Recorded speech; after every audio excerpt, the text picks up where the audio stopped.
Masterclass. And I think let me start by talking about the fact that I'm a teacher first and foremost. Thank you. Thank you for the welcome. Thank you. Thank you. I'm a teacher first and foremost. And those of us who are teachers, our sincere joy, our sincere pleasure is always teaching. It's always how do we impact, no, sorry, not impact, impart, R. How do we impart knowledge? How do we pass it on? And then when we see that cognitive awareness, when we see that that comprehension in that light in the eyes of people when we're explaining it, that's our joy, that's our reward. So I have been thinking about it. Oh Lord, I have I hope my PA is not calling me to remind me that I have this program with you because she's my timekeeper to make sure that I'm on point. Yes, I have been so excited. I'm thinking about what do I really want to say? How do I want to say this? How do I present this? I'm one of these people, I facilitate between PowerPoint presentations, whether I like them or not, or just speaking. And today, I do have a presentation. I'm even trying to get it right now. But I know that I would not heavily rely on it. I will speak to you, address you. We're in the class and we're having a lecture, we're having a conversation. And then I will also be open to questions, questions, comments, whatever a lot of you will have for me. So let me get that presentation. I'm trying to get it. Oh, Lord. My laptop too is not even helping matters. Please forgive me. So yes, where was I? So I will facilitate between both of them. In the meantime, I heard that yesterday was fantastic, and I'm really sad that I missed yesterday because I too need to learn a lot. In fact, I still keep on learning all the time from Mrs. Adefisayo, to be honest with you. I never hesitate to go there and go learn from her and see what I can learn. She's one of those people I like to call a fount of knowledge. You constantly keep on learning. Can I just be giving 1 minute, or maybe 2 minutes? Let me turn off my video. Let me find this presentation real quick, please. Just give me 2 minutes. I think the fact that my video is on. Can you give me that, please? Yes, ma'am. Just a minute or two. Okay. Yeah, please. Let me just do that. Will you be speaking while you're looking for it? Yes, I can keep speaking. I just need to turn off my video so that I will not feel like, oh my God, my eyes are everywhere. It doesn't look like I'm, yes. Understand, ma'am. Because yeah, my eyes being here and there. Okay. So I was talking to you that yes, that I feel like I know that I wish I had been with you guys yesterday while she was speaking. That would have been amazing because I constantly keep on learning from her. But in the meantime, I also have learned a lot from her, and that's what I want to share with you today. I just need to get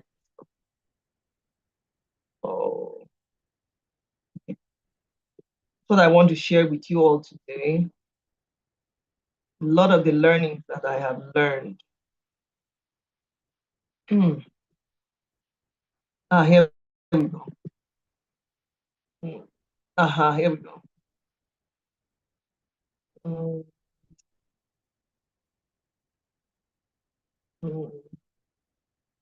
Fantastic. I found my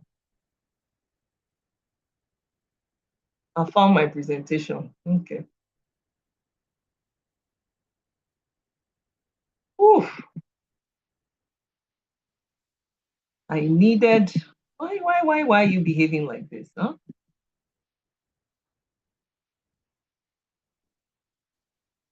I found it. Just get it up. And then once I do that, I'm able to share my screen, correct? I hope I have the ability to share my screen.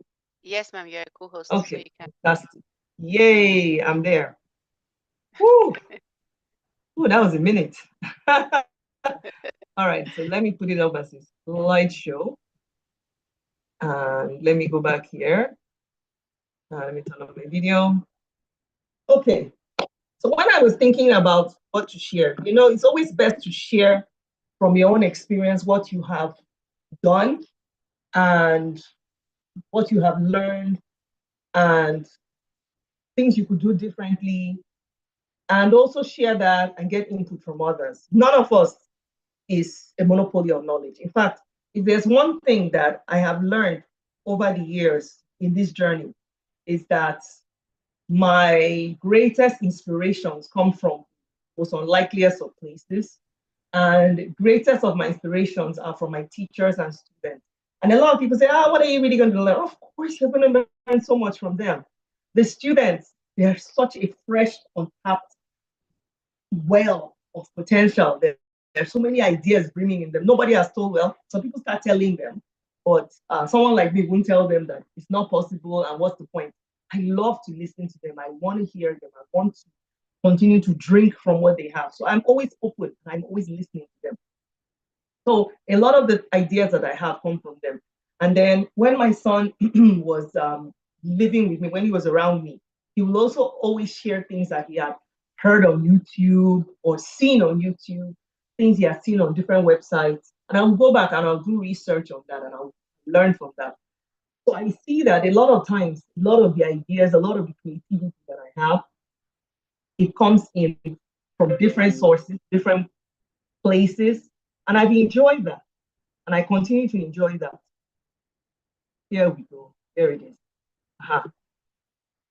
So I want today to really start from what is it? What have I experienced? What are the things I have done? And also hear from you and get ideas from you, because who knows? I actually have my notebook. I had it over here. Notebook. I have my notebook that I carry around with me. If you see the video, well, I'm sharing this, but if you go and look at my video, you see me holding up my notebook, flowery black notebook. I carry it everywhere. And I'm always writing notes. You see notes inside. I'm always writing notes. So when we start talking and we start exchanging whatever ideas you give me, whatever you bring up, I'll take notes. Okay, so let's start with my quote unquote presentation. Remember, I said I want to have this more of a chat, more of a dialogue. I prefer a dialogue. That way we're able to talk to each other. This is a program that I ran. Well, I shouldn't say we ran, because it's not just me, team effort. We ran when we were at, when I was still working with Lagos State. For those of you, I don't know if it was said when I was being, right now I am the special advisor on education to His Excellency, the Executive Governor of Kwara State. And before that, I was a policymaker in Lagos State. I was Senior Special Assistant on Education to the Executive Governor of Lagos State. Can you hear me? Yes, ma'am, we can. Can you hear me? Okay, yes, all right. So yes, so I was. So this was when I was in Lagos. I just realized I don't have any of my pictures. Don't worry, I'll find pictures of you guys. When I finish this, I'll go on to my flash drive and I'll find pictures from you, from things we've done this year. Anyway, this was when we were in Lagos State and we had an entrepreneurship program for the students for a whole year. And after we had the program for the whole year, we had a competition in the States. And then we also went and also had a competition nationally. And our students were first. And those are my students that were first nationally for the entire country. And they were first. Lagos State was number one. We were number one and number two that year. It was a great year. 2022 was our year, man. So I am very proud of what the students did. And I'm not just proud of the fact that they were number one and two. I mean, that was awesome. It blew my mind, it blew their minds, it blew everyone's mind. But it wasn't that. The lessons that I learned were these students, the secondary school students who had never been exposed to anything about entrepreneurship, who did not really understand the concepts of how do you set up a business, how do you start thinking creatively and critically. They were able to grasp that within 1 year. From all the things that we put together, they were able to grasp that. There were other programs that I ran too. I'm even realizing that another fantastic program that I also didn't put pictures of here. And that one was just as great. That one too was run in a collaboration with Chevron. And that one too was around entrepreneurship and innovation. And it was fantastic. The students did a lot of design thinking, prototyping, creating things just like this one. And what I see as a middle theme in each of these kind of programs that we ran was mindset, mindset, mindset. So if there's anything that I'm going to address over and over today, because remember I said I'll be showing you pictures and I'll be talking to you, but a lot of my talk will really, really focus on mindset. And when I'm saying this to you, I'm also saying it to myself. In fact, I'll read to you what I just shared on my LinkedIn about a couple of minutes ago before I came on here with you guys. I'll read it. But let me just go through this presentation. I know a lot of us we like that presentation model. What's going on here? Why are you not? Aha, here we go. So, oh, you're going too fast. All right, so I like to forget about what I wrote about art system. Don't worry about that. Creative innovative solutions for the future of Africa. That's the middle of everything I want to talk about. And what was really big when we're doing these programs in Lagos, and now that I'm doing in Kwara, because it's now Steam Up Kwara, should have changed that logo too, is we need to change the way things were done. We need to use new paradigms because those things don't work anymore. So I love these quotes because one of my favorite quotes when I was getting my PhD says, if we use the education of yesterday to train today's children, we're depriving them of tomorrow. And that's why if you look at the data, if you look at the numbers for Africa, majority of our youth are not employed in quote unquote, the big companies, the big industries. Majority of them are employed by small companies, no, I shouldn't even call them companies, they're not companies. Small startups, if you want to call them, or businesses, there you go. In fact, let's not even call them startups. Businesses, it could be just one person, two person, or even something that they just said, you know what, I see this thing, I want to create this solution, I want to fill out this service for people, and they are just the ones running it at first. And we should encourage them and teach them how to set those things up and do it the right way. Because so many times they're able to utilize and deploy that, and they end up becoming employers, not just of themselves, but others. There's one success story from this program when we went to National in 2022. We were told about one young man, this was in Plateau State, who started using the shoemaking business that he learned through this program in his inaugural year, I think, let's say 2020, 5 years, that would be 2017, when they had their inaugural year in 2017. And now in 2022, when they were telling us about him, he had 3 other people working for him. So imagine he's an employer now. He's an employer. Instead of being an employee, looking for means, he's actually adding value to society because he's helping other people to take care of themselves too. So that is really, really key. So yes, STEM is very big for me. And the reason why I always focus on STEM is because of what it does for thinking. A lot of times, I know a lot of people always run and say, oh, but I'm not a science student, oh, I can't be. No. I want us to go beyond that. I want us to, when we encourage our students to take science class, even if they end up not becoming science students, even if they only stick with biology, it is important that they're scientifically literate. They understand science and use science in their day-to-day lives. Once we have that, it's going to be really, really amazing the amount of things we're going to be able to do in Africa. An example of how important this was for me personally was in 2020. A lot of our people did not understand a lot of the terms that were coming around about COVID, about how to handle it, because they are not scientifically literate. So it's important that we really push this. That's why I always talk about STEM, and I always. And then another thing that is very big that we need to start talking about is having people who will solve our own challenges here. Really, really big. I talked about us doing things, doing things differently now, different paradigms now. Here we go. So all of these are things that we already know about. I don't want to spend too much time on that. We already know the challenge. I can spend a little time about arts because I know a lot of you are interested in that. People are always afraid of science. They're always trying to run. And that's why we call it STEAM now, not just STEM, so that we can be more inclusive. And I like that we're doing that because we're now talking about culture, we're talking about appreciation of arts, we're talking about language. And one of the major STEM skills is communication, how you're able to present your ideas. I talked about the prototypes. One of those students were talking about showing us the prototype. They had to give us presentation. make us understand what they had created.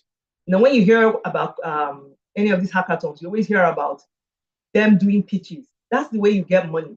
I'm sure a lot of us have heard about Shark Tank and a couple of these other shows that are on TV where they go and pitch and they get money. So it's something that we need to start encouraging, them being able to express themselves clearly. All right. So this is one of the programs we had also in Lagos. Don't worry, I'll show you pictures of what we've done in Kwara, or what I have done with our team in Kwara. We had a drone, the first of its kind drone soccer competition in Lagos here. This was in 2021, if I remember correctly. Yes, 2021. And it was fantastic. The students used drones, balls to compete against each other.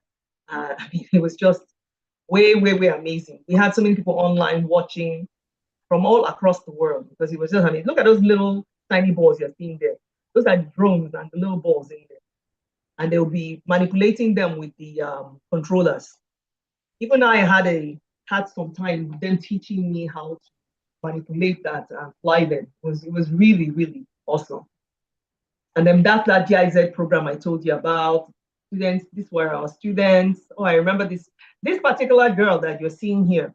She now has a full scholarship to a what do you call those programs you have? A levels program. Yes, A levels. So an A level program here in Lagos that will take her to the UK, full scholarship, all because of how fantastic her school was #2 for this nationally, and I believe they were #1 in Lagos State when we had the Lagos State interstate competition. But because of how well she's able to communicate, present, work well in a team, look at what she's been able to bring into her life. So we like to start to share this with our students and look at all the different things benefits that you can bring into your life when you have all these things. Imagine your families will be impacted, you'll be impacted so much. Can you hear me? Yes, we can. I heard someone. Very well. Yes, okay, very well. Okay. So based on these programs that we had when we were in Lagos, we now realized that it was nice that we did these programs, and a lot of them, when we were doing them, they were in pockets of schools, and a lot of them were after school, which means just on Wednesday, because Wednesday was the co-curricular time that we had for students here in Lagos. So we realized if we inculcate this into the school day and into the school program, imagine how many skills, not just coming out with academic skills, but other hands-on skills that these students will come out with, and the things that they could do immediately they come out from school. They could become employers immediately. So we created the comprehensive schools program where we had 12 schools, and each of these schools specialize in these different things. There was a school that specialized in agriculture. It was right here in Yaba, and they had greenhouse.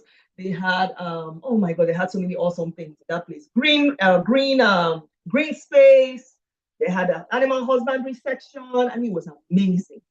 Then we had a school on the island that was about building and construction. Someone donated a nice space and brought in equipment around plumbing, around construction. I think I have this picture here. See, this is where it would be so nice when I'm saying this in home. I just show you pictures. And the students will go there and see this equipment that they're talking about in class. And then actually, in one section of it, actually use this equipment. It was amazing. Another school was focused on, I'm trying to remember, one school was woodwork, if I remember. That was that mile 2? Anyway, there were 12 schools and we had 2, because we have 6 districts all around Lagos State. So there were 2 for each of those districts. And I'm trying to remember where that one that had woodwork was. I can't even remember it now. But each of those schools had those different specialties. The one here in at Yaba was agriculture. And if I remember correctly, they were focused, I think they were beauty too. Because I remember somebody came in and they were teaching them makeup, they were teaching them about design, they were teaching them about how to put outfits together, if I remember correctly. Because I came in once and I just sat in the back and I was listening to them and talking to them. So it was a fantastic program, and I'm very happy to hear that the governor has made sure that the program still exists and they continue. And if I believe correctly, I believe they were trying to work on expanding it, which was our plan, to 50 schools across the state so that it can now expand and expand and expand. I'm a firm believer in programs like this. I believe we should, if you look at the Finland model, Finland is the country where education has really, really worked. And then they don't just do education just for academics. So talk about when you come out, what skills do you have, what can you do, and the tracking of the students. So it's really, really good stuff that they have there. All right, so this was another prototyping program we had where we were talking about climate change. You see, I'm sure you noticed that a lot of these programs that I'm working with our students come back to them working with their minds, critical thinking, problem solving, communication over and over and over, collaboration, them working together, STEM skills.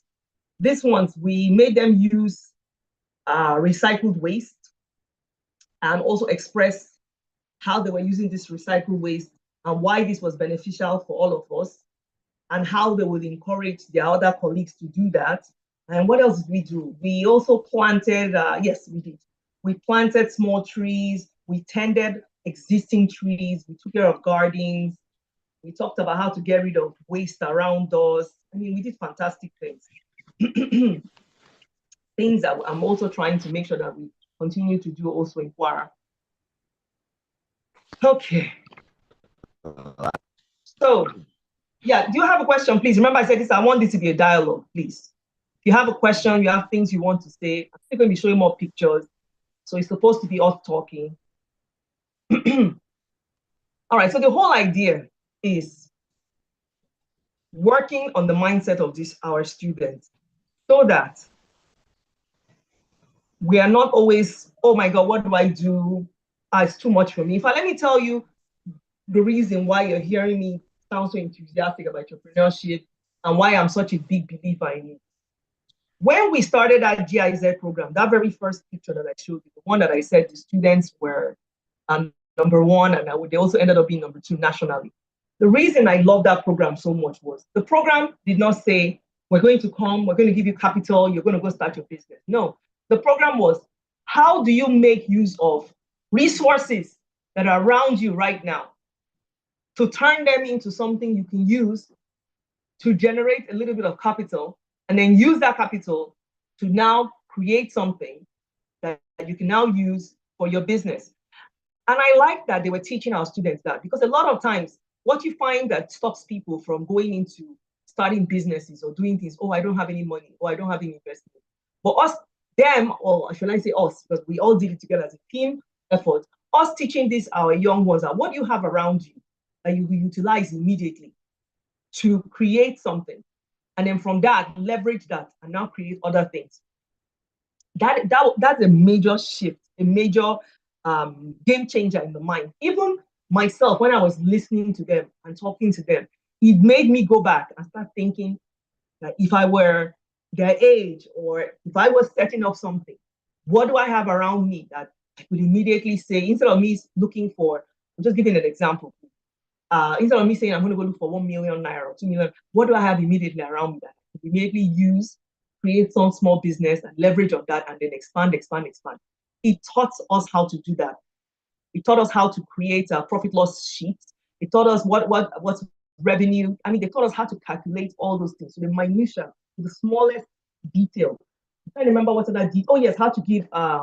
They taught us how to give a 1-minute pitch, how to give a 5-minute pitch. I mean, fantastic things. I sat in these classes with some of these teachers and students, and I was really, really, really impacted, I have to say, when I was sitting in those classes.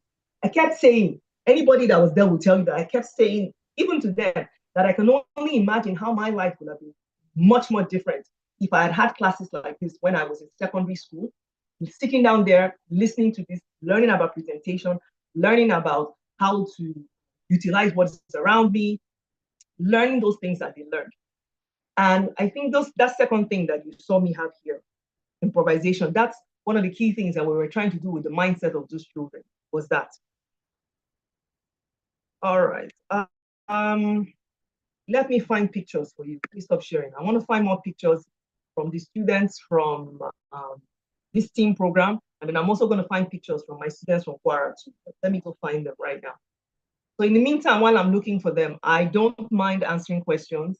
And I have a lot more to talk about what we gained in terms of improvisation. Yes, what we gained in terms of improvisation for these students. So I'll give you, because I remember I said I want this to be a dialogue. I want us to go back and forth. I would love to hear from you now. Should I go to the chat? Is that where I'll see it, or are people allowed to talk? Oh, okay, fantastic. I'm seeing questions already. Yay! All right, let me go to chat. Wow, fantastic stuff was already going on and I didn't even know. Oh my God, give me a minute. Sorry, I'm gonna scroll through all of them, okay, if you don't mind, so that I can be fair. Thank you to everyone who's saying welcome, thank you. I'm happy to hear that you could hear me. Oh, okay. Yes, I have more pictures from you, for you, don't worry. Oh, pictures? I want. We have them, as we say in Nigeria, wella wella. Okay, how can a school with a low cost budget build their STEAM? Oh, I want to see that. Why can't I see that clearly? Stop with my laptop. Behave yourself. Please, can that person who asked that question type it again? I am not sure because that last part, it's not really complete. Favor, could you please type that question again? I think they want to ask if how they can build their STEAM group or a team section at their school. Okay, how they can build their STEAM section, right? That's what Favor wants to know. Yes, ma'am. Yes. In a low-cost school. Favor. In a low-cost school. A low-cost school. Okay, Favor, I'll do you one. While I'm answering you, let me turn off my video because I told you when I'm looking for things, I kind of feel funny. Let me look for pictures for you from things that we've set up for low-cost school. Favor, let me tell you what the most important thing. The most important thing when you're setting up that STEM space, let me find pictures, okay? Because I want you to places that we've set up for students. The most important, of course, that's when my laptop decides to, The most important thing when you're setting up that STEM space, or STEAM space for the students is, first of all, that is for the students, above all else. It's not for anybody, it's for them. So when you're thinking about that in mind, that is for them, you will make sure that it is visually appealing and attractive to them. That's why I want to find pictures. Lagos.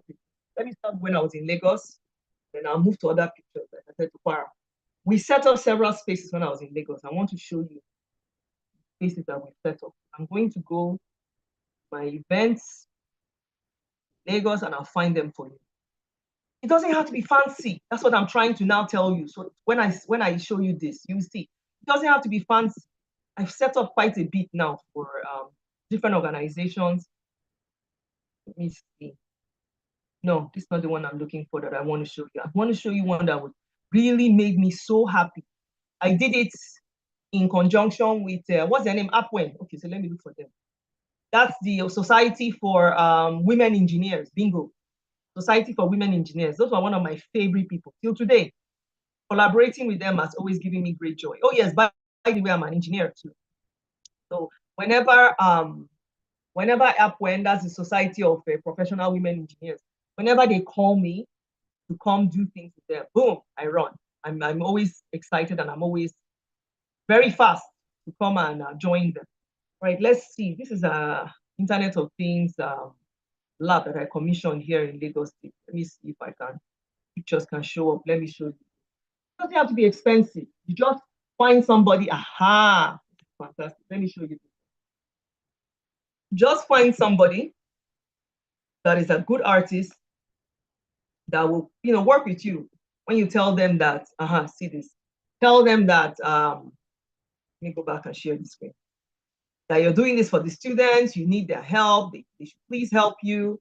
You put up themes, things that are thematic around innovation, people who have been innovators, people who have been researchers, people who have been scientists. And if I were the one putting up those pictures, I will make sure that I also have people of African descent, Nigerians, people from other African nations, and then of course, Black Americans, it will be really nice for the students to see people who look like them visually on those walls, so that they will realize that it is possible for them to do these things. And women, please, I would also like for you to have pictures of women. Oh God, why am I going to WhatsApp? It was Zoom, I was trying to go back. Okay, so my video doesn't need to be on, but I need to share so that you can see these pictures. Okay, there you go. So this is Internet of Things labs that was set up. Do you see that you don't have anything elaborate here? Nothing fancy. Just some posters, the laptop. Let me find more pictures. The laptop, that's it. Doesn't have to be elaborate. Just what the students can work with. That's what's key. Let's go back here. Let me see other pictures find of the lab itself. I want you to see what the students were able. See what the students created in this place. They created a waste. One of my favorite things that they created. I want you to see this. They created a waste bin that they call it e-trash. It opens automatically when you come. It has a sensor, so it opens automatically when you come close to it. And I've forgotten what other phrase it had. There was some other special thing that it had. Okay, let me find one more or a couple more labs that I commissioned when I was, because I want you to see that don't be constrained. Oh my God, we don't have money. No. Not money. It's what you're able to do with that space and what the students are able to do with it. You also help the students do with it. Let me find that 8.1. But that one is still today, it's one of my favorites today. And now 8 point, let me see that. Then I'll find the one that we commissioned to. Is this it? No, this is not it. This is the one where we had the water program. No, that's not it. I'll also find the one that was commissioned for us. I'll find all those because I want you to see different possibilities. 8.8.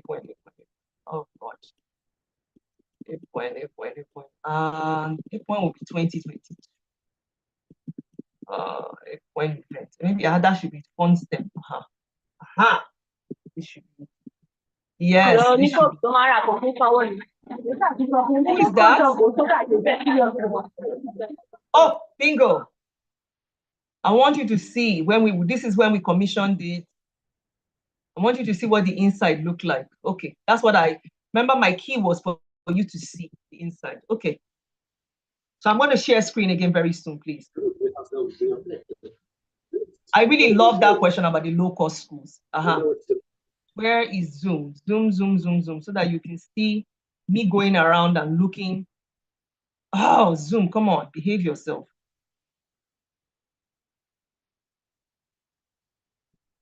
Where is that share screen thingy again? Oh, okay, here it is. Share. So do you see that? Nothing special. The person also got these posters that you could stick on the wall. Do you see that? They got those posters that you could stick on the wall, so that in case you're afraid that, okay, I can't get an artist who is going to paint the walls, you can also get things like this that stick on the wall. Let me see what else we were able to do. Come in, let me see. Look at this one.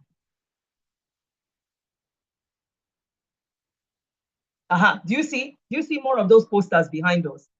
So I want you to see what it is that you can do. It doesn't have to be elaborate. Don't be afraid. Don't think, oh, I have to get these massive 3D printers and I have to get lots of computers. No. Where you are, what you can afford right now, right here, to where the students can work. Let me find 2 more examples of other places that I've commissioned. Then I'll take other questions. Please, I need other questions because I really want this to be a dialogue, remember. All right, let me see. The one I commissioned with US Embassy. Now, of course, this one, there's a little bit more money because it was US Embassy, but still, it wasn't elaborate all out. Something, here you go, Innovation Hub. Let me see. That's what I'm thinking. Oh, okay. This one actually wasn't a state. This one was somebody put it together. One of our teachers in Lagos State. He won Martina of the Year And he'd used this money. In fact, that other IoT was also money he got from the Martina Teacher of the Year, and he used it to set up that lab for the students.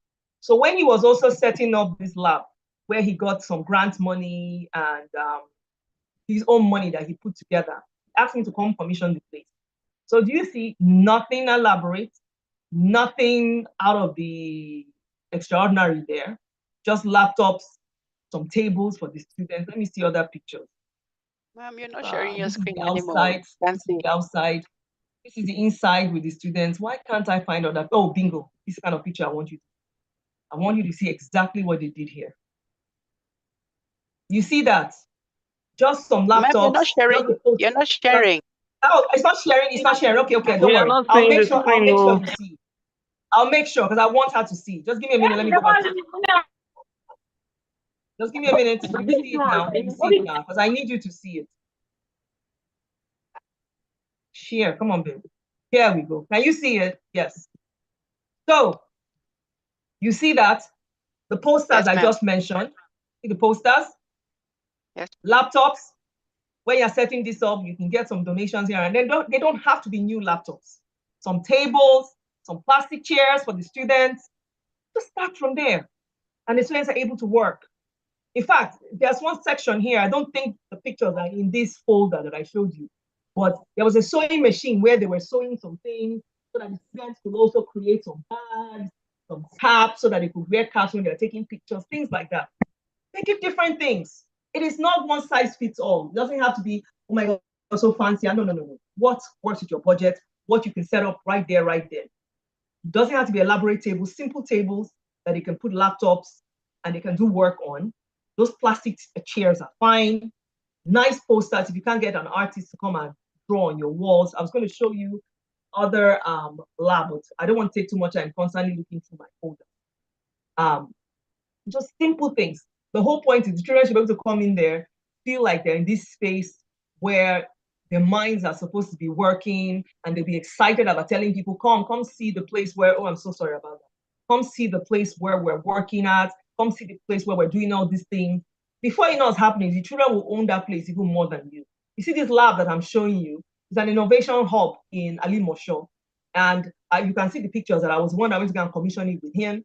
The students own that space now more than him or any of the other people. And I have promised them, let's see how my schedule goes in 2025. I have promised them I was going to come back another time so that I could spend time with them and see how far and all the things they have done. Because they have done so much with this place. I'm very proud to tell you that some of these children were invited last year when Bill Gates came to Nigeria, when Bill Gates came to Lagos. They were one of the children, the students who were invited to be in that room to ask questions to Bill Gates. Could you imagine? All because of these students coming and keying into that work in this hub. They were part of the people that were invited for that program because their what do I call him? Let me call him guide. Their guide, the teacher who I say won Martina of the Year. He's one of our star. In fact, I call him my star guy. One of my star STEM people.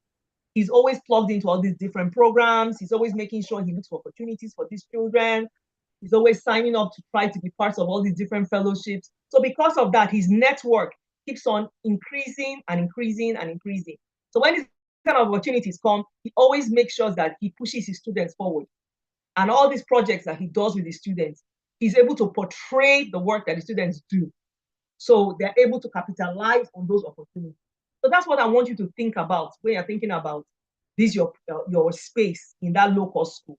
I don't want you to be limited by the fact that, oh my God, we're this small school that we don't have money and we're in a low-cost school. Nah, no. You start with that mindset, man. Before you even get there, you're not there. So please, no. Okay, so let me stop. I've spent so much time. Yes, I'm very passionate about these hubs. I'm sure you can tell. That's why you can see me going on and on and on. All right, how can we make this the focus of our education instead of traditional exam-based education? My dear, that's what we're trying to do. That's why you're seeing me, and let me turn on my video back. That's why you're seeing me. You see that when I'm having this talk with you, what did you see me quickly turn to? I need light here. I quickly turn to quickly talk about this, how important this is over and over. Yes, you saw me. Oh, fantastic. Light. There was light. You saw me quickly switch to start talking about this, to preach how important this is. And let me just say to my person who is in that local school, please don't be discouraged. If you have to start like we did with the Wednesday after school model, where for maybe 1 hour, 2 hours, you start with students, then you also start incorporating Saturday. And then gradually you now get to the place where maybe like 1 hour on Wednesday during the break, you work with the students. Before you know what's happening, you can gradually start bringing this gradually into the regular classroom. Like when they're having projects, start having them talk about design thinking, creating prototypes, presentations. It becomes a way of doing things all the time. Okay. Ah, wow. I'm so excited that people are asking questions. Please, let's make this interactive, guys. You can't hear me. You can't see my screen. Okay. Well, I can hear you, and I'm sure some of you can see my screen now. All right. So, how can we collaborate with others? Knowing that, Favor, I have to see who you are. Somehow, go through all this and go and see your people. Okay, how can we collaborate with others, knowing that no other school wants to work with low graded school? No. What I'm telling you here, you have to not have that mindset. You see that school that I did, that hub that I just spoke to you about, that teacher is from Ali Mosho. And all that work he did was in Ali Mosho. He could have said, oh, I'm in Ali Mosho. I am, give me a minute. I am in Ali Mosho. I'm in a place that is quote unquote the ghetto, because that's what a lot of people will think. I'm in a place that's quote unquote the ghetto here in Lagos. People are going to look down on me. Oh my God, my students are not like BI or Ikoyi. Oh my God, we're not good enough. He could have had that mindset, but he did not. He started, in fact, I'm happy that one of the pictures I showed you first was the picture of him setting up that IO Internet of Things lab. Did you see how simple it was? It wasn't anything elaborate. He set that up in 2020. And look at how he has expanded to that other lab that I showed you, the Innovation Hub. And then look at now where his students, the kind of people his students have been introduced to, the kind of places that they are at now, and the kind of opportunities that has come and meet them. Imagine if he had just limited himself that, oh, I'm in the ghetto here, my students can't see anything. Let me even tell you something. God, I even forgot. I should make sure I mention it. And no, I don't think I have this. This is on my Facebook. He was selected to be one of the teachers that participated in a program with NASA. Let me break down who NASA is for all of us here on this special program. NASA are the space people in America. Not SpaceX. That SpaceX is Elon Musk. Leave that one. NASA is the federal government in America. NASA. That's their project. That's their work. Excuse me. And he was selected to be one of those teachers who went to the US to go to NASA in Houston to go see the spacecraft, interact with a couple of the people who are there to bring back this curriculum and work with these students here now. And the people came from the US because I was there. I was with them what month? Give me a minute. So we are in December now. They came in September. Bingo, they came in September. I was with them. If you go through my Twitter, I don't even think okay, I'll make sure I type it in good chat. They came in September and they went, we had a program at BI where they all gave awards, they spoke to the teachers. But you know what's so fantastic? Because they were here on ground and he wanted to show his children the possibilities and the things that were open to them because of his being a part of this program. He invited these people when they were here in the US and they accepted that, okay, we're going to go with your school. And they went with him to his school and they carried out this program. They took pictures with the students. Now, are you going to tell me that children who were there that day at that assembly ground and interacted with those people, they will not see that, my God, look at the kind of possibilities that are open to us. Of course, now those children's minds are. But you know what? It started from him having that mindset that, you know what, things are open to me. I'm going to push myself. And then not only did he push himself, he pushed those students. So please, I want you to have that mindset. So, I told you that a lot of what I'm going to talk about today will come back to mindset. I wasn't joking about that. Let me find my handle. Okay, I'm no longer sharing my screen. Good. I can go to my WhatsApp. Let me find my handles. Twitter, Instagram, all them. Please go through my pictures. When you go through them, you will see some of these teachers I'm talking about that were in this. And on my Facebook, I think my Facebook is on what I'm going to share. On my Facebook, if you go to my Facebook page, this teacher I'm talking about is one of my friends. So on my page, if you keep scrolling, you will see where because he tags me a lot. You will see where he tags me. Also, one of my teachers in Kwara State was also accepted, and he too had a program with them, and they're going to design a STEAM space for him. So there's so many things that are open to you. Please, you cannot have that mindset of closing yourself down. In fact, I would love for you to work with these my teachers and have ideas from them. A lot of my teachers here in Lagos State where I worked with, even if I'm Kwara, I'm still in touch with them. I still work with them. I don't mind connecting you with them. And then of course, that my teacher in Kwara State, I wouldn't mind connecting you with them. You need to open yourself to all these opportunities. And there are also opportunities for low-cost schools. Let's talk about that, okay, Favor? Favor, I'm going to post all my information right here in the chat. So reach out to you. So I hope some other people good. So I can see more thumbs up. That. Favor, I hope you'll be able to introduce yourself sometime during. Let me get my information so that I can share it. And in the meantime, please, more people post your. Oh Lord, here we go. Post your questions, please. I want more questions. I said this should be a dialogue, or else I'll start asking you questions, and I can ask tough questions. You don't want me to start asking questions, guys. Where's this man? I know here we go. So let me post my information for all of you. All right. Nobody has questions again. Guys, I'm here. Whatever questions you have about, there we go. I posted my information there. You will see, I don't mind if you want to send me messages on WhatsApp, I'm down with that. I gave you my WhatsApp number here. My email address is there, my Instagram, my Facebook, my Twitter, my LinkedIn, my website. My website, guys, that one I work in progress. It's not been updated since I think 2021 or 2022. And I was just talking about that the other day. It needs to be updated. So forget about my website, I think. Okay, pictures. Or should I wait? Let me wait. Questions.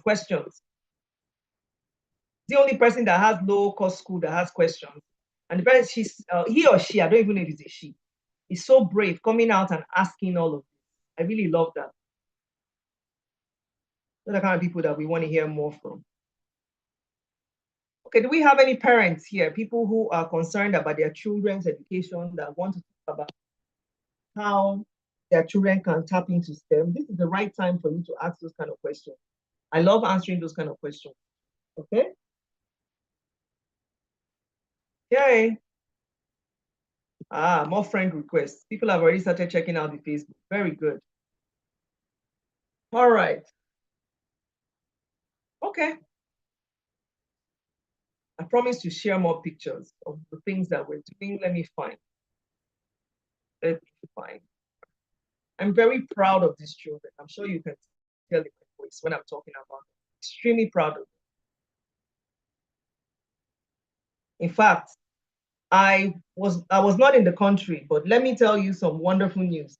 The students who came first nationally for that GIZ that you saw as my first picture when we started this talk, they were outfitted with, what do you call this? The container, specially designed STEAM space created for them by GIZ. Unfortunately, I wasn't in the country. I went for my graduation with my PhD, so I missed that. But hey, see this STEAM lab. I was so excited when I was sent the pictures in the US. In fact, you would think that, anyway, of course, it's my baby. So everything about it, I want you to see it. Everything about it had me overjoyous. I want you to bingo. This is the picture I want you to see. So let me go back and share my screen again. I want you to see, I hope I've opened. I want you to see this space that was donated to us by, oh, fantastic. Okay, good. I see another question, but let me just show you this picture real quick. Please, please, please, please, please. Okay. The lady was talking about the STEAM space. Can you see what we have here? This is the space that was donated to us by the US Embassy. For that, the students who won the drone soccer program that I showed you. So you can see the Lagos logo because it was a Lagos State school. You can see the Steam Up logo because it was under that program. You can see the US Embassy's logo. And then this is what I was telling you about painting the wall. Get an artist to paint it. It'll be amazing. Look at what they painted here. Do you notice that it's not elaborate, like what you were worried about? It doesn't have to be elaborate. Just let it be visually appealing. Get some tables, and then you start getting donations of, laptops. The most important thing is what they're going to do there. Like I told you, if I were you, I would get lots of markers, cardboard paper, scissors, things that students can use their hands to work on and create and do things. That's what I would do if I were you. I would have lots of things like that first. And then, of course, you have to have some laptops. So you ask some people in your communities that please come help us support these students. Even if you start with one laptop, you start with one. From one, you move up to two, you move up to three, four, five. Have the children here, start working on things. Start. Okay, please. All right, somebody asked me a question, so let me answer. How do we introduce you to primary school? Oh my God, you can do amazing things in primary school. Let us see. Let me find some of my own old pictures of things that I have done before I started working with what's her name? With Lagos State. I had my own NGO, and I was doing lots of stuff with children from my own living room, from my church, from spaces that people will help us with. I want you to see what I did with those children. I'm going to show you pictures of that. Yes, I'm showing lots of pictures, but the reason I'm doing that, guys, I told you I want this to be interactive, and I know when you see pictures, you understand. It would have been nice to show you videos, but I don't know why I didn't think about that. Okay. There we go. Just pictures. Oh, so much stuff I've done with children. So much. Show you things over and over and over and over. So many things. All right, let's see.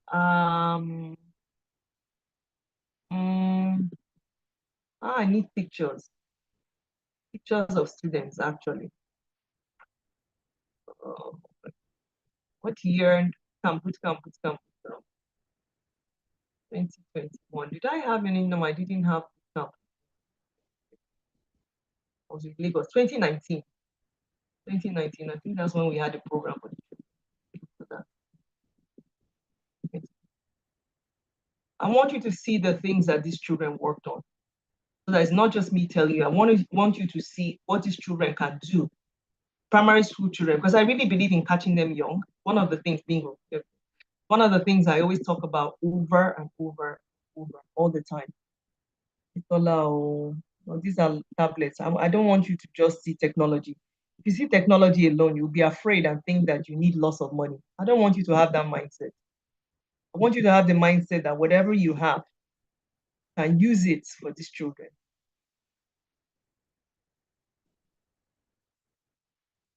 Okay.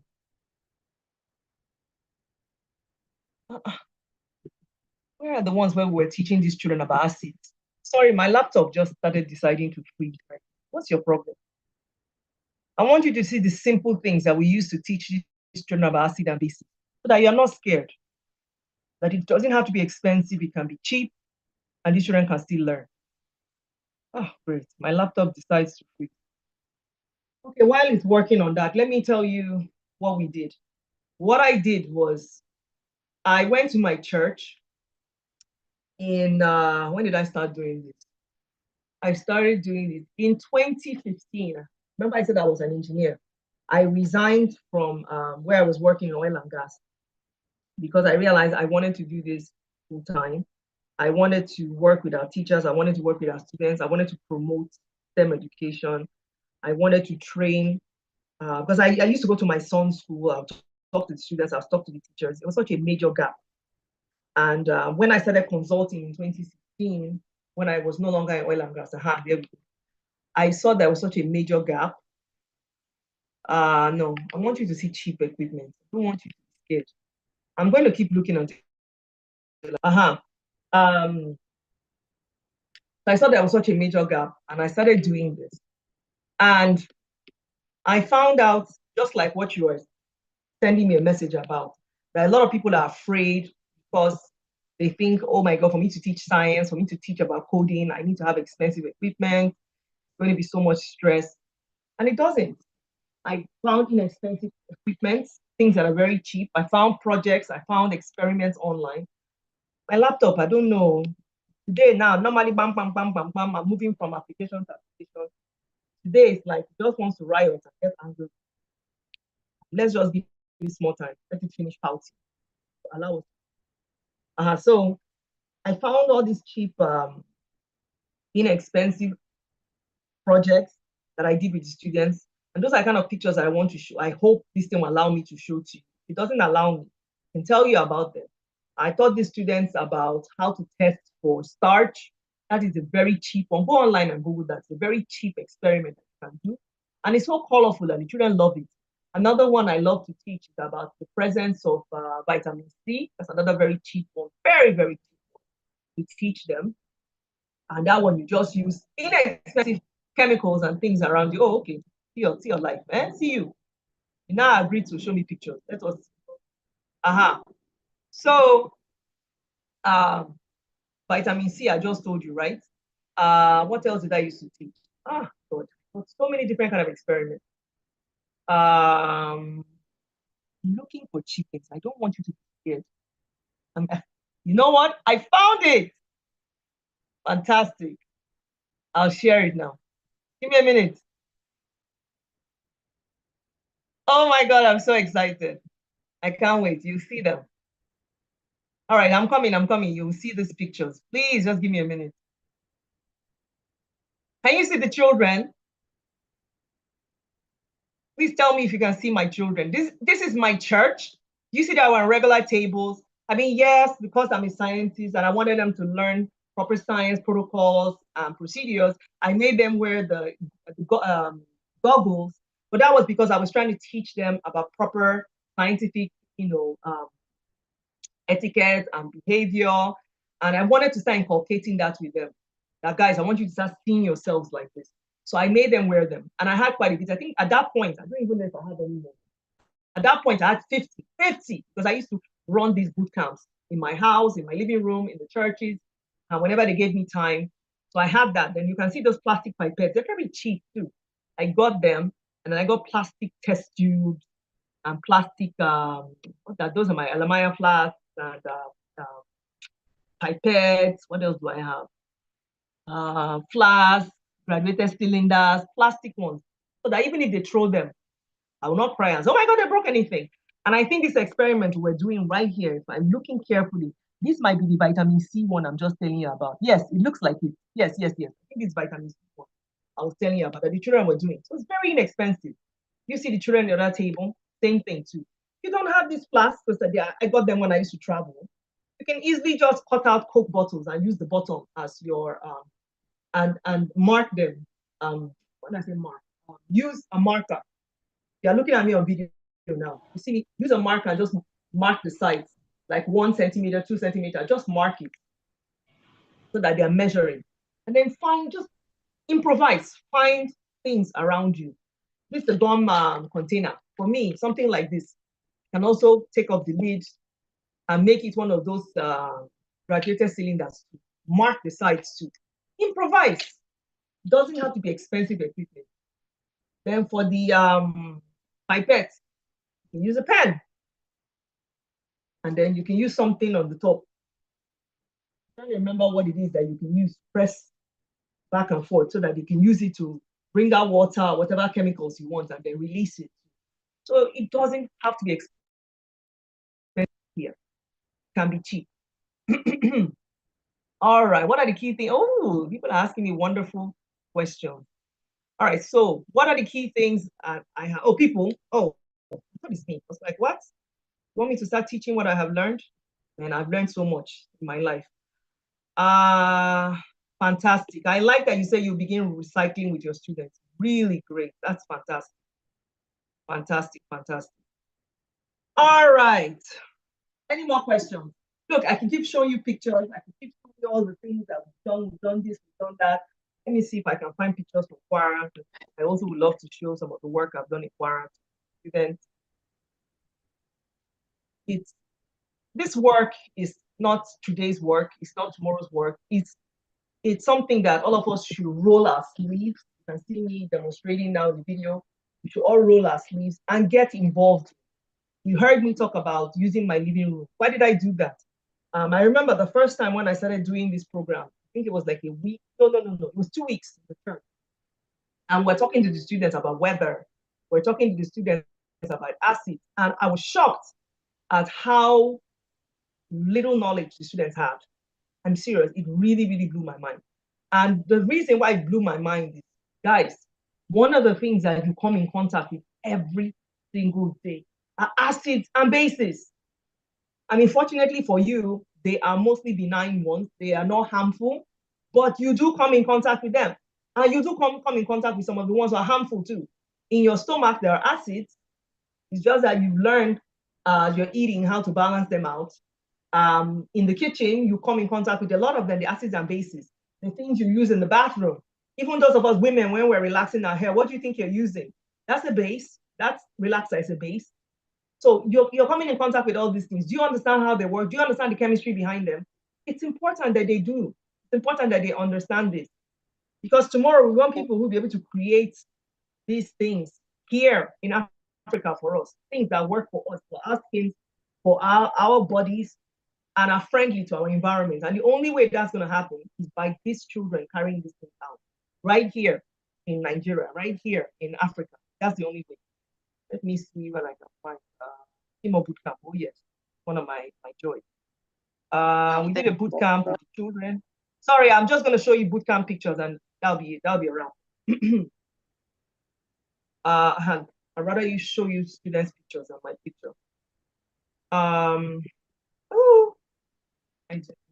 So we did a boot camp for the children for the long holiday. Just want to show you that. Where we taught them about coding. And let me tell you something that broke my heart. A lot of these children had never turned on a computer before until they had this program. So when I said that everybody needs to get their hands, everybody needs to be involved, this is why this is so important. Look at this picture. These are these children, boys and girls, in August to September, working on programming, creating different apps. And we had the exhibition of a lot of the work that they did, where they were now able to present prototypes in September. And we gave them prizes, laptops, money, different things. So you can do little. I think you have a private message. Oh, I have a private message. Okay, let me send that. Yes, let me check. My bad. Yes. I'll check. Oh, so have I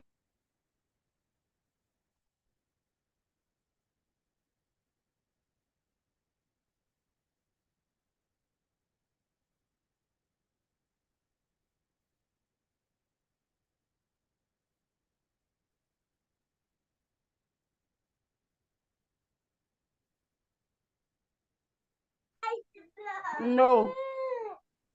I can't hear you, doctor.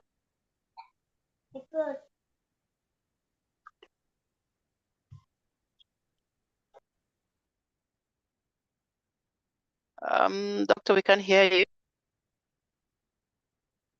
I've gone over understand about the importance of mindsets, how we can work with students on this, and I hope we can understand about. Also, you can talk a little bit about STEM. Both are the things. Oh, my time is up. I said it. Thank you. Thank you.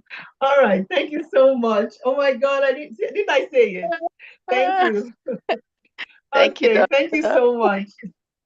Well, we've had a lovely time. We could listen to you up to tomorrow. It's been a lovely time of learning. We've learned a whole lot. Thank you, doctor. Thank you so much. Everybody, please go in the chat box, give your key takeaways, and thank the good doctor for her time. You know, she's a busy woman, and she's been able to share a lot with us on innovation and how we can. And she's challenged us personally myself, to think differently, to inspire us to embrace innovation. I'm sure that all the 20-something teachers that are here, well, will go back home, will go back to school rather, to do a lot of things. And please, teachers, document, pay, post on social media handles, not just on your WhatsApp status, please, on Instagram, on Facebook, on X, on LinkedIn, everywhere you can, document. You see, for Ms. Favor, that's one of the ways you can get some sponsors. If you're doing it and keeping quiet about it, nobody will know about. Nobody will hear. Nobody will know about it. Post it, and I'm very sure doctor will not mind you tagging her in your post, so that she gets to see it. Once she comments, her community, of course, will want to see what you've done, and then you don't know. From there, maybe it will be your turn in 2025 for NASA to come sponsor you for a trip abroad. You see, so anything is possible. Anything can happen. Thank you, doctor, for your time. Thank you for this. I don't know the key word to say, to use. Thank you so much. Anyway, you've opened our minds, you've opened our heads to more beautiful possibilities and collaborations. Thank you. So we're going straight into our next session now, which is the panel section. I'm going to introduce, thank you, doctor. I'm going to introduce our panelists. We're still on redefine education perspectives and from learning designers perspective from learning designers. So we have three panelists. The first is Adebayo Alomaja, the head of research and chief learning designer at EasyDG, championing authentic learning in Africa. Mr. Adebayo, you're welcome to this session. Then we have Shalom Anurigo. I've been trying to get her name right. A learning development manager at Co-Creation Hub, who is shaping impactful educational programs. Welcome, Ms. Shalom. And we have Bisayo Adewale, a learning and development specialist with expertise in 21st century education strategies. Please, let's welcome our panelists on board. We're going to try to make sure squeeze in not some of our time so that we can finish on time. Welcome everybody. I wouldn't mind seeing our panelists' faces, please, if you can. Mr. Adebayo, Ms. Shalom, Sayo, please. I would love to see your faces if you don't mind. Thank you, Mr. Adebayo. Pleased to see you. Pleased to meet you. Please, everybody, welcome our panelists with the chat box, with the clap ovation, with your favorite emojis. All right, so our panel session, I'm going to ask different questions to all of them.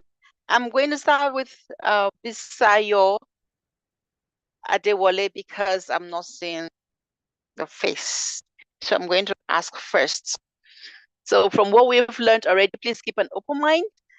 Keep an open mind, and here, please take note. You are here to learn. Mr. Bisayo, thank you for your face. Now, Mr. Bisayo, question goes, how can educators adopt a learning designer's mindset to reimagine teaching and learning in their classrooms? How can teachers adopt a learning designer's mindset to reimagine teaching and learning in their classrooms? Bisayo Adewale, please, Mr. Bisayo. If you're here, can you answer that? All right. Yes, I can Please, hear you. Bisayo, sorry. Hey, Can you I hear love your me, hair. Kelly? Thank Yes, we you. can hear you I love clearly. yours too.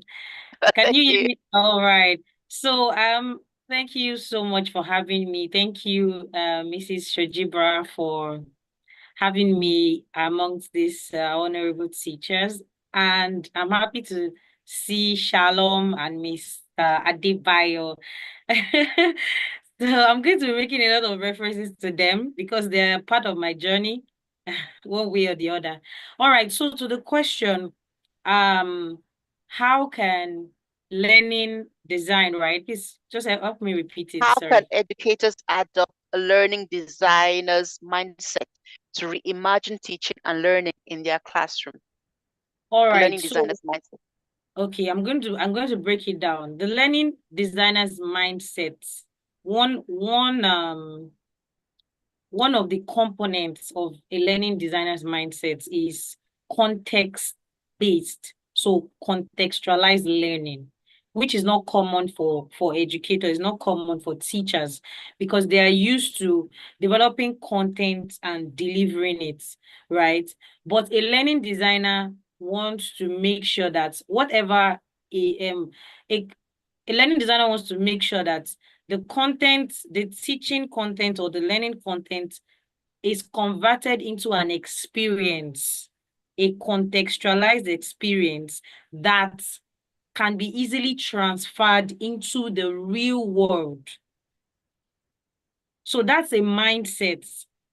Apart from being a mindset, it's a theory, it's a strategy, it's a framework that is common with learning designers. That's why a learning designer will always start from needs analysis. And that's not what teachers do. Teachers are more reactive. They wait to be told what to do. They just pick the curriculum, the scheme of work, and then work on it. But a learning designer, even when given a curriculum or a topic, the learning designer will still do some form of needs analysis so that the content developed at the end of the day that will now be delivered is contextualized. And when learning is contextualized, it makes more sense to the learners. Look at what doctor said about how these experiences come alive, to learners. They see how what they are learning. Why do I need to learn about the times table? What do I need it for in the real world? That's how learning designers think, right? But the teacher, let me not generalize now because there are some educators that are now learning designers too. But generally, the the average educator would just look at the times table as a topic on the scheme of work in the curriculum that needs to be completed so that the student can pass or so that the student can learn the next topic. And there's more to that. So I think, let me just put it that way. Context is one of the mindsets of a learning Thank you, designer. Bisayo, Yeah. for this. Wow, context, not content, not notes all the time.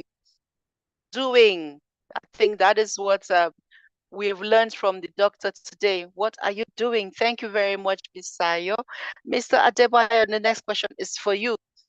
What tools or frameworks can educators use to co-create learning experiences with their students? I'll take that again. What tools or frameworks can educators use to co-create learning experiences with their students? Mr. Adebayo. Okay. Mr. Can you, Yeah. can you hear me, please? We can't hear you. I think you're muted. Okay, I'm speaking.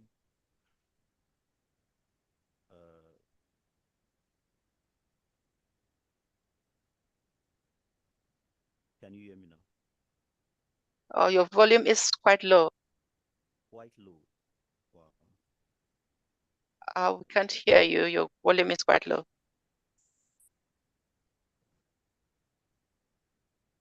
Okay, how about now? Better, much better. Would you like me to take the question again? Yeah, yes, please. All right, thank you.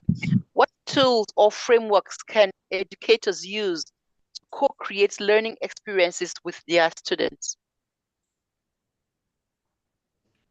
Okay, what tools, framework can educators use to co-create learning experiences with their students? Yes. Okay, I'll I'll come from this angle. There's this thing called it's called reverse mentorship.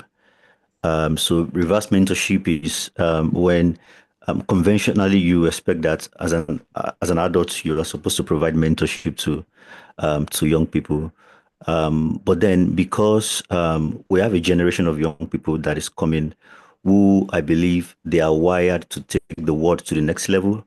And so in terms of what they contain, in terms of their capacity, potential, what they can deliver, we need to pay attention to them and some things that they say. They are going to be asking some questions, and these questions are connectors to some of the passion that is locked up inside of them. And some of those passion also connect us to the kind of world that they can create, right? So I'll say reverse mentorship demands that as an educator, right? There's this paradigm shift for you. You don't see your learners, and that's why we have schools now that don't use the word teachers in their space. They call them co-learners, something like that. And I do believe actually that I personally have an issue with that word teacher. There's a mindset it creates around the profession and what people do. So co-learners, meaning that you pay attention, because really so much happens in the classroom, right? Like I just quickly give that description. They will be asking several questions, they'll be saying several things. And if you are just the kind of person that wants to just come and teach, that's my profession, that's what I'm here to do, right? If you're not functioning as a co-learner, you will miss a lot. You won't be able to provide that guidance in helping these young people unlock the potentials that they carry, right? So they are asking questions that are connectors to potential innovations inside of them, right? Which has the capacity to transform society. Because whatever it is we're saying about education, we can't have that conversation in isolation. We have to look at society as well. So when we think that way, educators embracing reverse mentorship, I think that's something that can also help, in ensuring that learning outcomes are more powerful and, they are transferable with respect to their impact on what we see today. Yeah, I think I'll just stop there. Thank you so much, Mr. Adebayo. That was really lovely to hear. Wow. I think I'd like to be called a co-learner instead of a teacher from now on. Thank you for that, Mr. Adebayo. All right, the next question goes to Ms. Shalom. Ms. Shalom, are you here? Yes, I am. Okay. Your question is, lovely to see your face, by the way. So your question is, what are the most effective ways for educators to stay engaged with current trends in learning design and technology? What are the most effective ways for educators to stay engaged with current trends in learning design and education and technology, sorry? All right. Thank you so much, Mrs. Reina. Hi, Adebayo. Hi, Bisayo. Eagle teacher. I've not forgotten. All right. Compliments of season, everyone. And I really, really love this question. But before I go ahead, I'd like to provide, some context. We're discussing teachers, we're discussing learning designers. Maybe for some teachers on this call, they do not have that clarity as to why it is different and how it is different. Now, let me just give this analogy. Imagine that you have a nutritionist, who creates meal plans, ensuring that it is balanced at different levels, integrating all the 6 classes of foods. And then we have the chef in the kitchen who uses that meal plans and the recipes provided to actually create that meal and then serve to the public. So the nutritionist is the learning designer and the teacher is the chef, right? So they have different similarities in terms of roles and responsibility, but the learning designer is higher. So think of learning designer as someone who creates curriculum, who also is part of policy making. And then when you talk about e-learning and tools and all of that, they are also involved in that, right? That's one. Then in terms of how educators or co-learners, as Adebayo has established,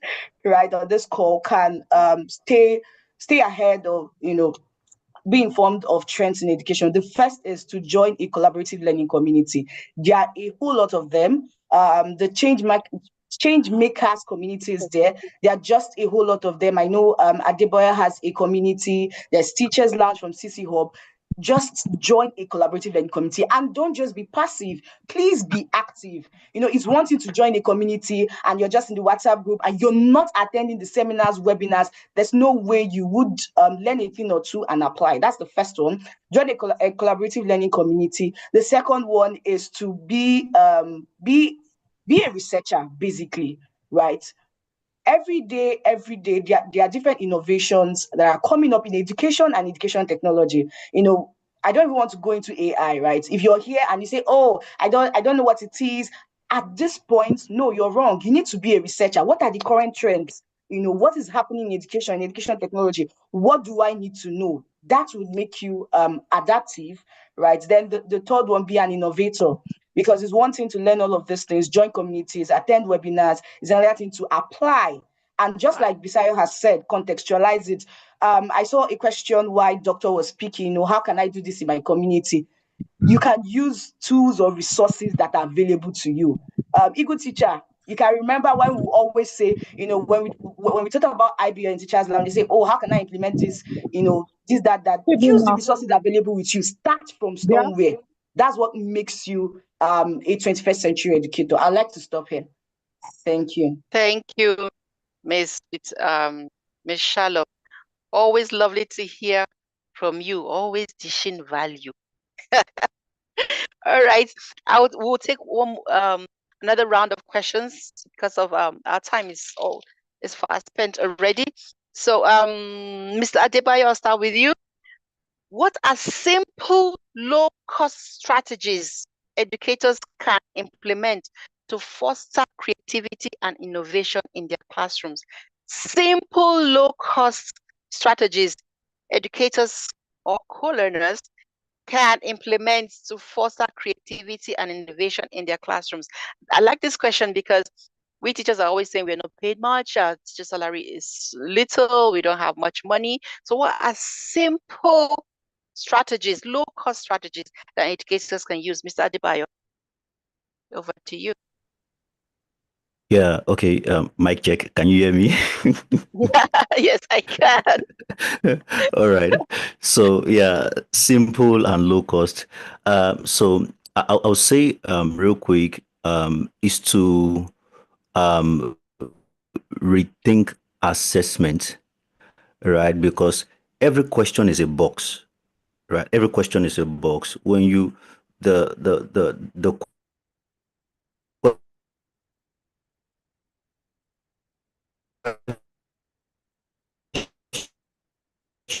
we have within our systems today meet around how far kids can think. What we want to do is that to go further, go a bit above when it comes to the kind of questions you ask your learners.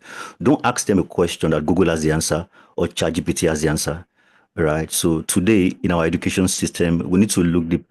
The Nigerian education system is built on simple problems or simple problem solving. There's simple problems, there's complex problems. One of the things that we need to do today in Nigeria, in Africa, it's happening on a little level, but that's to penetrate, is infusing complex problem solving into our K to 12 level of education, right? And that means that you are giving your learners the opportunity to interact with real problem, right? So those are the kind of questions that ChatGPT doesn't have an answer or Google doesn't have an answer, right? Because that's the domain of creative thinking. That's the domain of creativity, right? Like on my LinkedIn, one quick example I gave, I built a learning design, and it was about verbs in English language, and then the assessment for the kids was that they were going to interview current employees, right, across various companies, and then find out what they are going to do to future-proof their career, right? Because globally, there's layoffs across the tech the companies and all of that, global and all of that. So finding out what people are going to do in the future things, what would they do to future-proof their career? And then when they find this information, put it together as a single document, and then they're going to share to the entire school community and even parents and stuff like that. These are young people, these are kids who are garnering insight into what is currently happening in the world, and then the information is useful for them and also useful for even adults today, right, within the school community and beyond the school community. Now, look at that kind of assessment, right? There can't be cheating. It's not possible. Nobody will copy anybody. Nobody. So I think for teachers is to come back to the table, right? It's going to place a demand on you, right, on your lifestyle as a teacher. One thing I've been talking about lately is teachers adjusting their lifestyle to promote more creativity. If you're not a deep thinker, you can't be creative. If your lifestyle doesn't give room for meditation and things like that, right? If you don't have that kind of lifestyle, you can't be creative. It's not possible, right? So I think I'll just stop there. Thank you, Mr. Adebayo. Wow. I don't know if I want to stop this session. I feel like asking you something else, but because of time, I will move on. Miss Shalom, it's your turn. So how can we create an ecosystem where teachers, no, I need to stop using the term teachers. How, Mr. Adebayo, you've done something to my head. How can we create an ecosystem where co-learners are not only deliverers of content, but also designers of transformative learning experiences? Ms. Shalom, that question is for you. How can we create an ecosystem where co-learners are not only deliverers of content, but also designers of transformative learning experiences? Okay, thank you for that question, Mrs. Reina. So I'll start with school leadership, right? Um, School leadership plays a key role in teaching innovation, teacher innovations, and creativity in the classroom. Now, it is one thing for teachers to learn about new pedagogies, new methodologies, and all of that, right? And they are not getting the right support from school leadership, right? School leadership plays a key role in equipping teachers to implement, right? School may or may not provide continuous professional development opportunities for the teachers, but they play a key role in helping the teachers implement, right? That's one. Then secondly, right?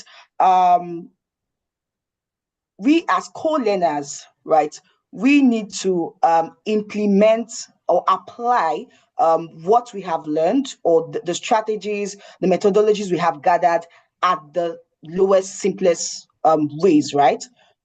In terms of instructional aids, for example, you learn about project-based learning, and you're wondering, how do you implement? You learn about inquiry-based learning, how do you implement? Start with the resources available to you. By the time you start small and involve, now, I've mentioned school leadership. Teachers need to also, sorry to digress, teachers need to also involve school leadership in what they are doing, right? You need to collaborate with school leadership. For example, I learned something and I go and meet my principal and say, oh, look what I learned. It's called stakeholder management. I think it's one of the key things teachers need to embrace in this coming year. It helps the work seamless. It helps the work, flow easily. Which your principal say, oh, I learned this. I mean, we have learned about the different projects that Doctor did, drone technology, all of that. Go and meet your principal. Oh, this is what I learned. This is how I think we can implement it. Now, don't just be a solution provider. Provide actionable strategies. That way, your school leadership will buy into it and be invested in what you're doing. So involve them. School leadership have their own role to play to also help teachers, and then teachers should start at with the resources they have available to them. So this way, we can help teachers, groom in stay updated, right, in the ecosystem. Yeah, that would be my response to your question. Thank you so much, Ms. Shalom. Thank you so much, Ms. Shalom. I'm learning a lot today. Thank you so much. All right, Ms. Bisayo, I'm going to ask you your own question. One more question for Ms. Bisayo. So what steps can be taken to ensure educators feel valued and supported as they take on the challenge of preparing students for the future? Ms. Bisayo, that's for you. I'll take it again. What steps can be taken to ensure educators feel valued and supported as they take on the challenge of preparing students for the future? Okay, so I think this question is connected to what Shalom just answered, because we're going back to school leadership, right? For school leaders, when an educator comes to you with ideas, I don't want to end up repeating what she has said, so let me just move past that.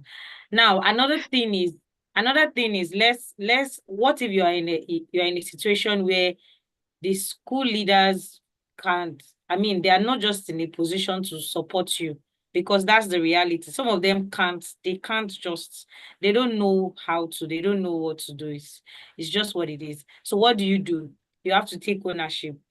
If people are not if people are not valuing you the way you should be valued, you shouldn't wait for that.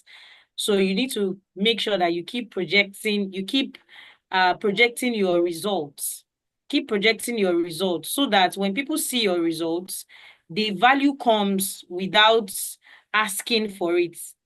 Right. So I'm if I decide to answer it the regular way, I'll end up repeating exactly what Shalom said, because it's still school leaders that are supposed to make sure that when a teacher brings an innovation, you don't shut them up, you don't respond with all the negativity and all the reasons why it can't be implemented.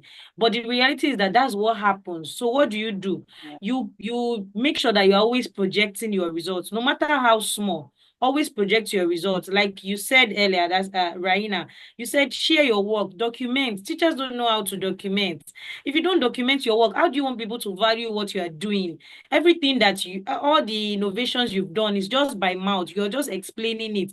And sometimes your students come and go. You even forget some of the things you have done until you remember that one teacher got an award, and then you're like, it's something that I can do now. When you did it, what did you do with the documentation of whatever innovation? What did you do with? Where did you put it? Do you even have an active presence online where you can make reference to it and say, oh, this award is in this, I congratulate this person, I celebrate this person, this award reminds me of something I did also. You can't even relate because you are not documenting. So the value starts from you. Please, you need to raise your shoulders high, project your own value, and you will see. We all know public school teachers. Yeah, I came from civil service, so I know. By the time you start projecting your own value, your principals, your vice principals, they will be mentioning your name. The same people that were trying to shut you up, that they were telling you maybe you are doing too much. They are the ones that will be saying, she's from my school now, she's my girl, things like that. So the value starts from you. Project your own value. Don't wait for somebody to value and all of that. I'm trying to be realistic here. So project your own value. That's how I'll answer the question. Thank you. Thank you so much. Mr. Dadebayo in the comment section said content creators versus teachers. It is not about creating content, but just it's a form of documentation. Just like you sometimes we go on Facebook and say, let me save this picture here. Go and save your videos, your pictures also of your class on Facebook, on Instagram, and the like. Thank you, Ms. Bisayo. So I'm going to take one more question, and everybody is going to answer that. Mr. Adebayo, Ms. Bisayo, Ms. Shalom, you all answer it. So we'll do ladies first basis. We'll begin with Ms. Bisayo. It says, my question is, what policies or school practices can be put in place to encourage educators to take ownership of their professional growth and innovation? Ms. Bisayo, take on that. All right. I'm so excited about this question because it's something that I already started practicing right from my first employment. So my first employment after my master's was in a primary school. And because I studied educational administration and planning, I was in the position of assisting the head of school and also being a classroom teacher. When I noticed that teachers were just working in isolation, or they were always looking forward to external professional development opportunities that they could not even afford, then I thought to myself, these people are doing wonders in their individual classrooms. Why are we not learning from each other? Knowledge sharing, internal knowledge sharing. That's one school practice that I've been looking forward to sharing on this call. Why don't we have knowledge sharing sessions weekly, monthly within the school? Even apart from empowering teachers internally at no cost, you are also building the teachers' communication skills. Have you not met teachers that are so good, but they can't communicate, they can't present, they can't present, and they are so good, doing better than some people that are out there, all over social media and all, but they can't present their solutions. Why not develop them internally? Organize a knowledge sharing session. Let it become a culture where you know that every first term is this group of teachers that will host the knowledge sharing session. Every second term is this group of teachers. And That way, you are learning from how the science teacher innovates in her class, how the humanities teacher innovates in his class, how the even languages like the Yoruba teacher too. Let teachers be the host of the meeting. Let them design the entire and all of that. It doesn't have to be a directive from the districts or something that maybe one NGO comes and say, oh, we want to train your teachers. Why not start that internal knowledge? This is something that we do in the corporate world where I am now. And I don't think there's there's no difference. Is the way we have employees in the corporate sector that we also have teachers, I mean, as employees in the school. So if it's working for the corporate sector where they are saving money, they are empowering their employees internally, why are we not doing it in the school? Why do we always wait for a directive or an opportunity to come when we already have like 5, 6 teachers out of 10 teachers that are doing great within the classroom, that they can learn from each other, and it becomes a culture. Every term, they are knowledge sharing, whether virtually or on Fridays or Thursdays, that kind of thing. So that's one school practice that I think school leaders should adopt. And if you are in a school where you know for sure that your leadership will not do that, start it. Gather some other teachers together and say, you know what, I'd like to share something with you. I'd like to share some things with you. Put them together instead of always gathering to discuss Ankara for end of year, blah, blah, blah. I know what I'm saying. Instead of when it's time for you to gather, teachers for what's this thing they call it at the end of the year now? This end of year party that teachers do, and they argue and fight for the color they should pick for Ankara and all of that. Why can't you do that as a knowledge sharing? So this is what I do in my class. This is how I control. This is how I do classroom management in my class. What do you think? Oh, I'm going to try it. So yeah, let me stop there because I can go on and I'm very passionate about it. Thank you, Miss Bisola. Thank you so much, Miss Bisola. Miss Shalom, can you learn your 10 million naira idea on this? Okay, thank you so much. I was just trying to take note of some of the things I want to say so I don't lose track, right? So the first thing is, yeah, thank you so much, Bisayo. Absolutely amazing point, right? So after that, I think the next thing should be, not I think, the next thing or strategy that school leadership can take advantage of is mentorship, right? So we have done the knowledge sharing. We have teachers who have 12, 15 years of experience who are close to retirement. They've stayed the longest. They have a vast experience. They've taught in different schools. How can we create mentorship opportunities for younger teachers, right? That's the reason why you see younger teachers, they are just there. They come in, they see how it is, they just say, oh, let me just do this anyhow, I'll get a better job and I leave this place. So let's create mentorship opportunities for teachers, for co-learners rather. Then one other thing is to incentivize professional growth, right? Incentivize professional growth. It shouldn't be a lot in terms of monetary. It could just be as little as a badge, innovative teacher for Q1, innovative teacher for Q2, things like that. We teachers, we thrive on recognitions, and in fact, not just teachers, everybody, right? When you feel good about what you're doing and you feel appreciated, you put in more effort. So that's one other thing. And another is to support experimentation and risk-taking. So school leadership needs to, I know of schools, I mean, from my work with the teachers lounge, I know of schools, situations where teachers come back and say, oh, I bounced this idea off my school leader and she said, oh, they didn't buy into it. And so I cannot implement because they didn't buy. So we need to support experimentation and risk-taking. We're speaking about building future-ready students. Future-ready students are not people you just say, oh, this is A, and they take it as this is A.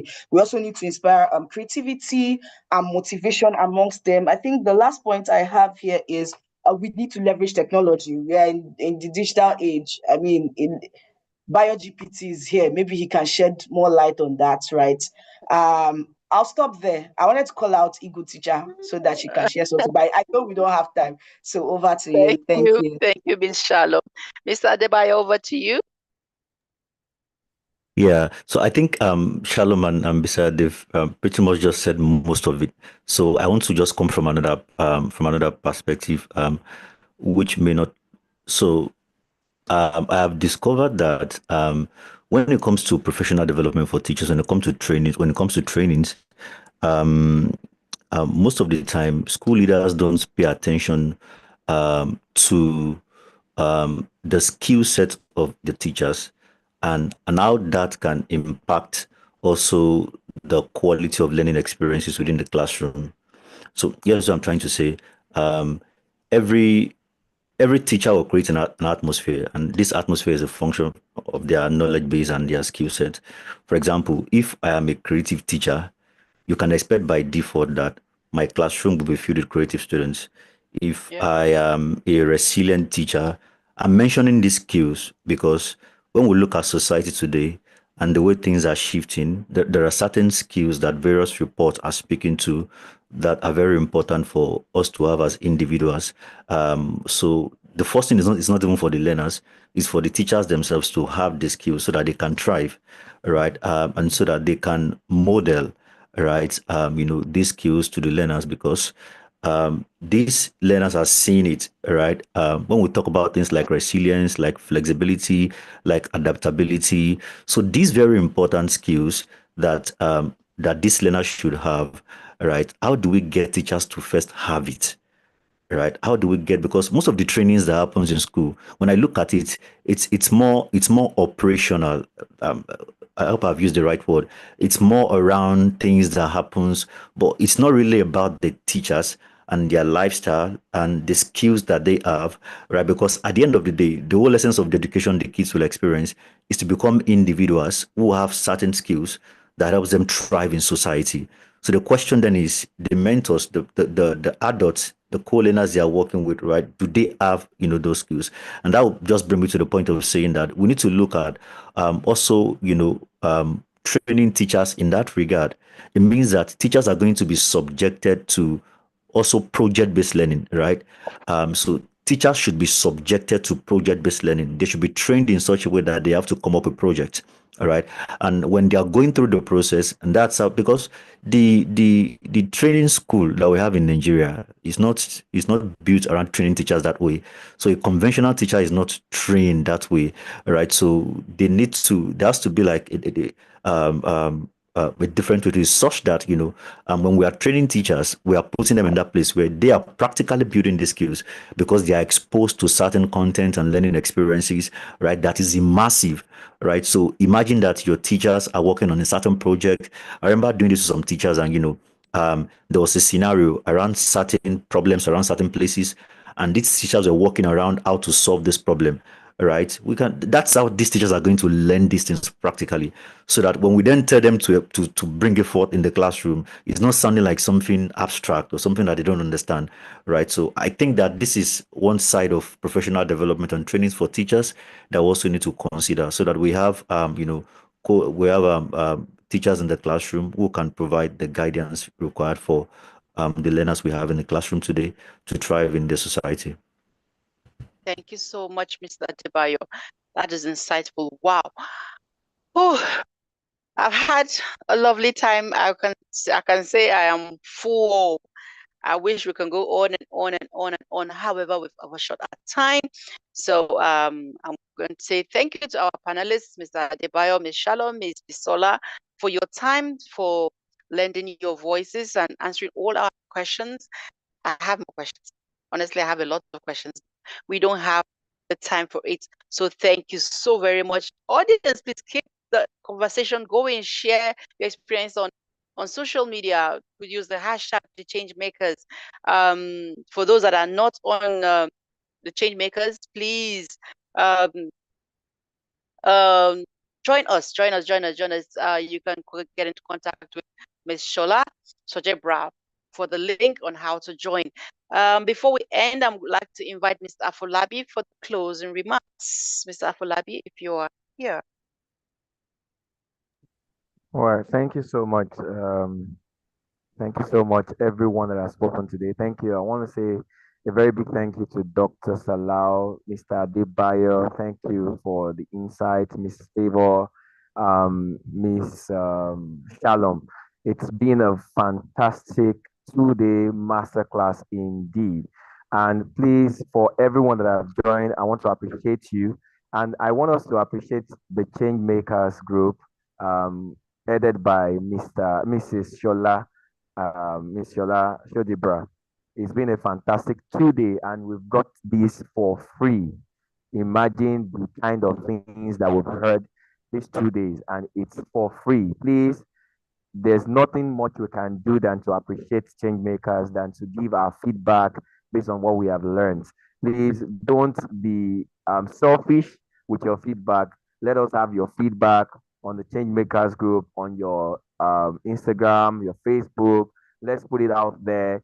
Let's use the hashtag, the change makers master class, and just talk about what you've learned. Talk about the value you've gained from these 2 days. It's been an amazing, amazing time, and I must say, it's a good way to end the year. It's a fantastic way to end the year as educators. Please, let's keep the conversation going. Like I always say, don't let us suffer from information constipation by keeping to ourselves what we've learned here. Let the river flow.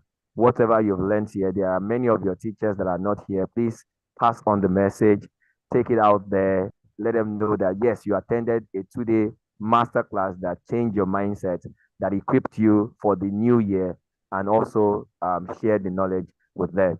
I want to encourage all educators to keep the conversation going, keep the spirit of whatever we have learned here, and let's impact our world with what we've learned from this 2 day masterclass.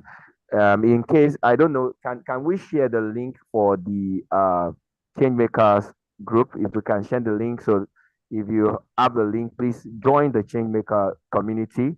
That's a place where we rub minds together as educators, as change maker in our world. We share ideas together. It's a good community to be a part of, so that we can also grow together. Thank you so much for this 2 days. Thank you for everyone that have joined from wherever you've joined. Thank you for taking out the time to be a part of this.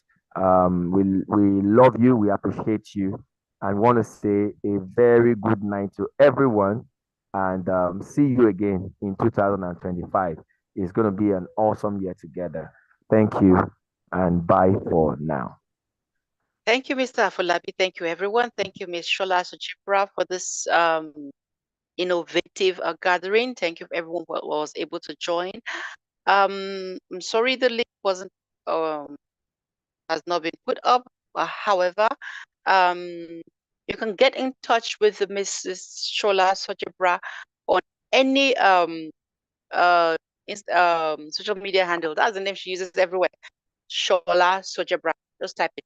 You'll find her and go into her DM, ask her, and then I'm sure you'll get you will join the change makers group where change is happening. Thank you, everyone. Thank you, thank you, thank you, and happy new year in advance. Good night.